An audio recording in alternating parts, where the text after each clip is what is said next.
it's possible it hasn't been mentioned because God's like, I didn't. The mice isn't about the Ark of the Covenant, but I mean, so they're trying to determine, are we getting these things because of this or not? So we're going to make this reparation, and if it goes away, then we know it was connected to those things. So we're going to send. So we've got a mice problem and we've got a hemorrhoid problem. So we're gonna send the golden images of these things, and whichever ones go away, we'll know are caused by that. So it's possible that they send the hemorrhoids and the mice, and then they get there and the tumors go away, but maybe the mice won't. He was like, oh, okay, well the mice weren't part of the Ark of the Covenant thing, but it was a bad. Anybody else got anything bad going on that we need to make a golden image of before we send this back? Okay, we got mice. We got a mice problem. Okay, well, let's make some mice too. That's fine. Mice are small. We'll do. So there's like, What is the significance of 5? so there were the 5 cities of the 5 cities with the 5 territories of the Philistines. So it was their way of saying it only went to the 3 cities. By the 3rd city, they said, "Get this out of here." But all 5 had been afflicted, which is another thing too. And it says according to the number of the lords of the Philistines. So that's their princes or their governors. Yeah, that's why the 5. That's why the 5. Yep. So there was one governor in each of the cities. Yeah. And he's like, we'll send this back, and maybe he'll take his hand off us, and because why should we end up like the Egyptians? Because they doubled down on their rebellion against the God of Israel, and look what happened to them. So let's backtrack on this and just acknowledge, okay, this is a bad idea. You can have it back. We get it. Just let it be. So they at least learned from the Egyptians. So there's that. So now here's how they're going to deliver it. Now then, take and prepare a new cart and 2 milk cows on which there has never become a yoke, and yoke the cows to the cart, but take their calves home away from them. And take the ark of the Lord and place it on the cart, and put in a box at its side the figures of gold which you are returning to him as a guilt offering, and then send it off and let it go its way, and watch. If it goes up on the way to its own land, to Beth Shemesh, then it is he who has done us great harm. But if not, then we shall know that it is not his hand that struck us. It happened to us by coincidence. All right, so if you've ever had a cow with a calf, if you separate them, they go crazy. The calf goes nuts and the mama goes nuts, and they want to be back together. So what they're saying is, put the 2 cows on the cart, take their calves away. If they do the natural thing, which is to run back home to get their calves, then we know this was just a coincidence. The tumors had nothing to do with the Ark of the Covenant. We got to figure something else out.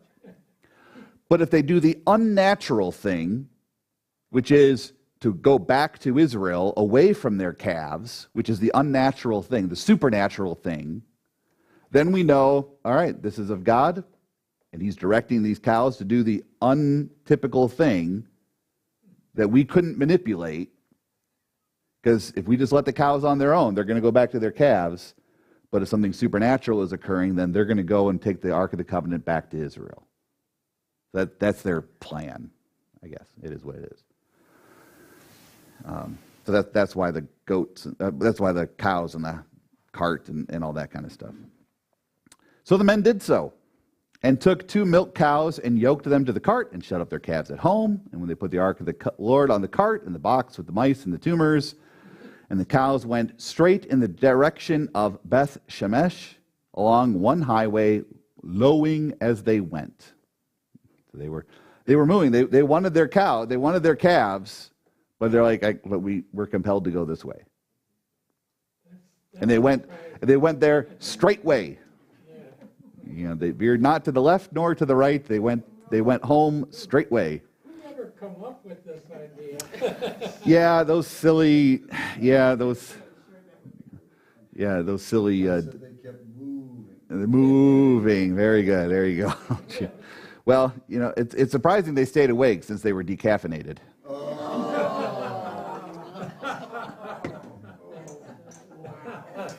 thing on? Is this thing on?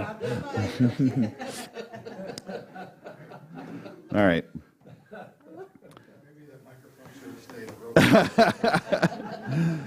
They turned neither to the right nor to the left, and the lords of the Philistines went after them as far as the border of Beth Shemesh. So it's like they're going along with it to sort of show that we have sent this, we acknowledge this. This is kind of a solemn procession of things in a way. It's just sort of this weird pagan thing. It's kind of interesting. So they get to the border of Israel. Now the people of Beth Shemesh, Shemesh apparently means, so Beth means house, and then Shemesh just means sons, like boy children. So the house of sons. I don't know. Probably not a significance of that. Now the people of Beth Shemesh were reaping their wheat harvest in the valley, so springtime sometime. And when they lifted up their eyes and saw the ark, they rejoiced to see it. The cart came into the field of Joshua of Beth Shemesh and stopped there. So we've got this whole sort of Egypt, Exodus, return motif going here, theme going here.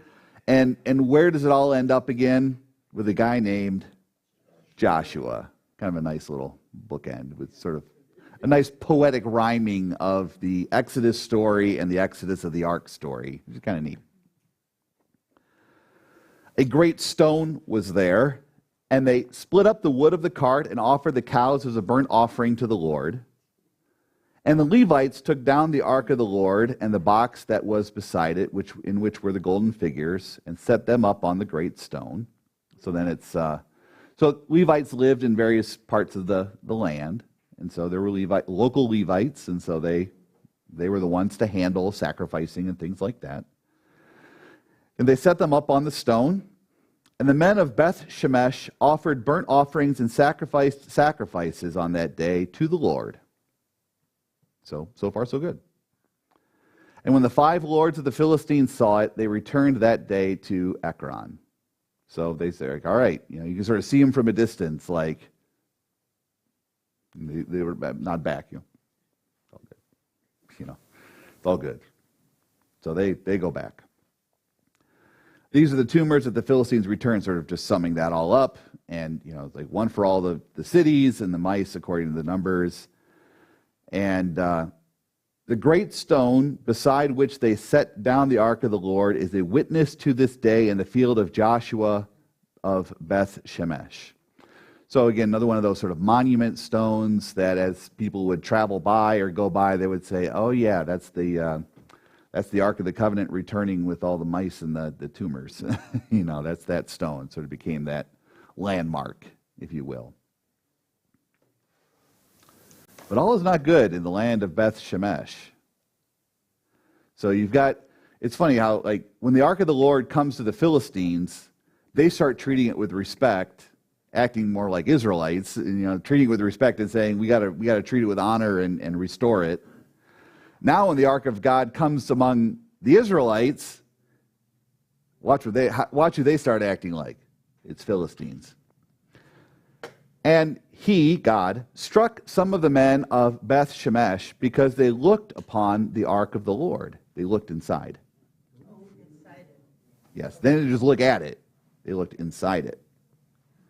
So there's your face-melting Indiana Jones moment. Is that what they did? It doesn't say they looked inside, it says they looked at it. Oh, yeah, they did. Does it, verse 10, All the ways. verse 19. Yeah.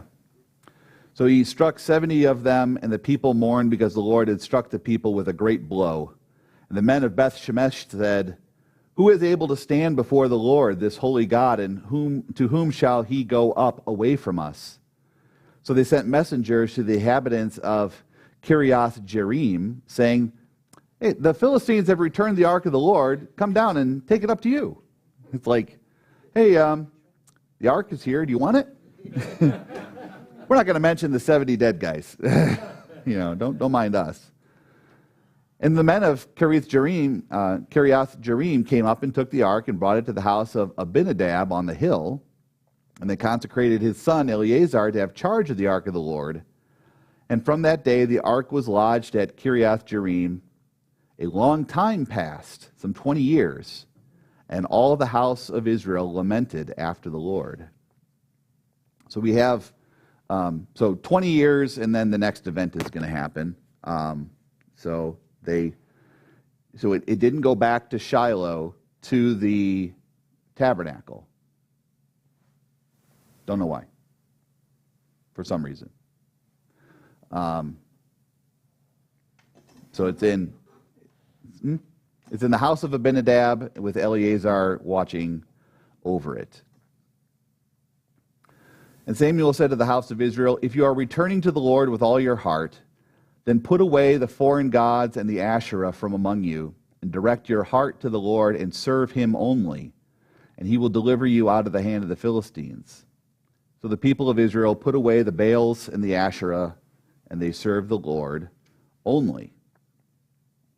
Then Samuel said, gather all Israel at Mizpah, and I will pray to the Lord for you. So they gathered and drew water out and poured it out before the Lord, and fasted on that day, and said, there, we have sinned against the Lord. And Samuel judged the people of Israel at Mizpah. So when it says like he judged them there, it's possibly what we're talking about. He preached over them. He gave them law and gospel. He said, these are the sins that you have committed.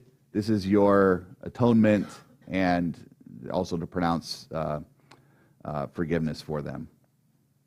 Instead by the command. Yeah. You say everything. Yeah, exactly. Yeah. Now when the Philistines heard that the people had gathered at Mizpah, the lords of the Philistines went up against Israel. Time for a battle. And when the people of Israel heard it, they were afraid of the Philistines, and the people of Israel said to Samuel, do not cease to cry out to the Lord our God for us, that he may save us from the hand of the Philistines. So pray for us so that we don't get delivered, and so we don't get handed over. So Samuel took a nursing lamb and offered it as a whole burnt offering to the Lord, and cried out to the Lord for Israel, and the Lord answered him.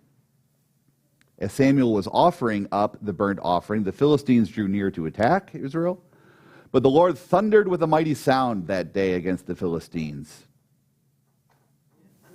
Hello? Oh. Thank you. There were signs and wonders. And they were defeated before Israel.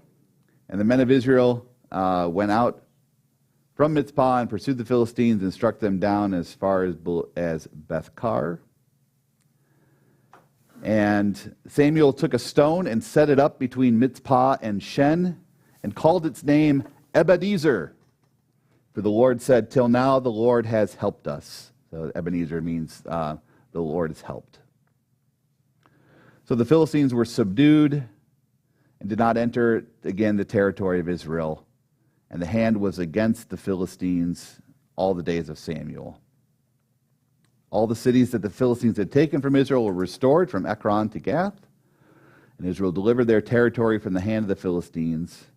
And there was peace also between Israel and the Amorites also. So not just the Philistines, but also Amorites. So we're getting this little sort of peace treaty time. Samuel judged Israel all the days of his life, and he went on a circuit year by year to Bethel, Gilgal, and Mizpah, and he judged Israel all these places.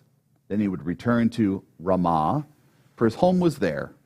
And there also he judged Israel, and he built there an altar to the Lord. Yes?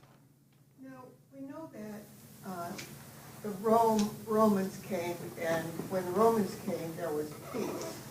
And there was freedom to move around without fear.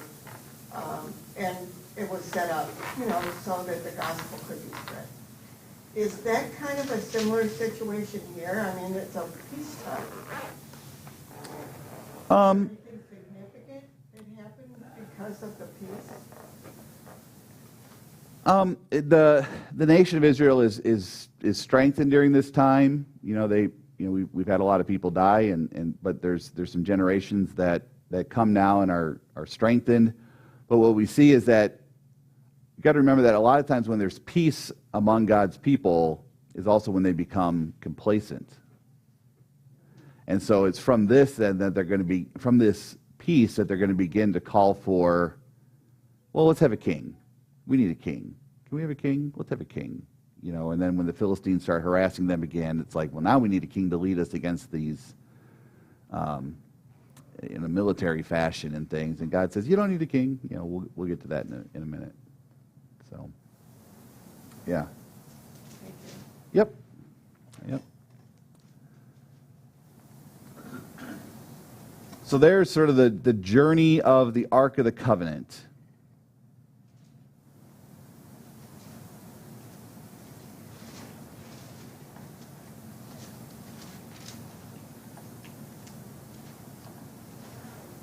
What do you think? Any other questions?